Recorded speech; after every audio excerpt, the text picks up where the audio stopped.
બોટાદ તાલુકાના ખાખોઈ ગામના યુવાનને માર મારી હત્યા કરવાના કેસમાં 4 આરોપીની ધરપકડ કરતી પાળિયાદ પોલીસ। બોટાદ તાલુકાના ખાખોઈ ગામે 4 ઈસમો દ્વારા એક યુવાનને મરણતોલ માર મારવાની ઘટના બનવા પામેલ હતી।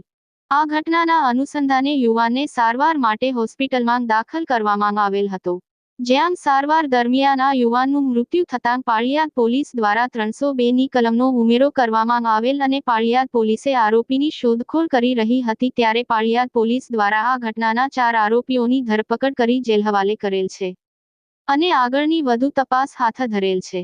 આ સમગ્ર બનાવવાની માહિતી બોટાદના ડીવાયએસપી દ્વારા પ્રેસ કોન્ફરન્સ યોજી આપવામાં આવી હતી।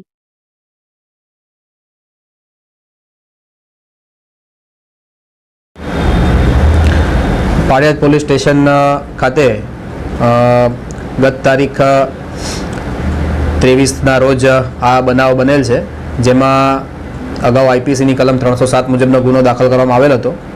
જે ગુનાની વિગત જોઈએ તો આ કામના જે ઈજા પામનાર છે તેમના પત્નીએ તેમના પતિને ઘરેથી લઈ જઈ ગાળો આપી અને ત્યારબાદ કોઈ રીતે માથામાં ગંભીર ઈજાઓ પહોંચાડી અને ગામમાં પાદરની નીચે પુલ પર ફેંકી દઈ અને આ ગુનો કર્યો હોય તેવી રીતે બનાવ હકીકત છે તે સામે આવેલ હતી।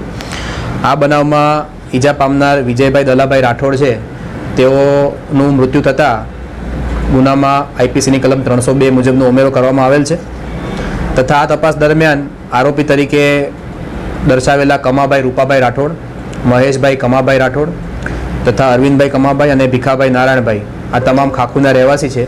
તેમની પોલીસે તપાસ દરમિયાન અટકાયત કરી છે અને આગળની તપાસ છે તે પાળિયાદ પીએસઆઈ શ્રી નાઓ ચલાવી રહેલ છે।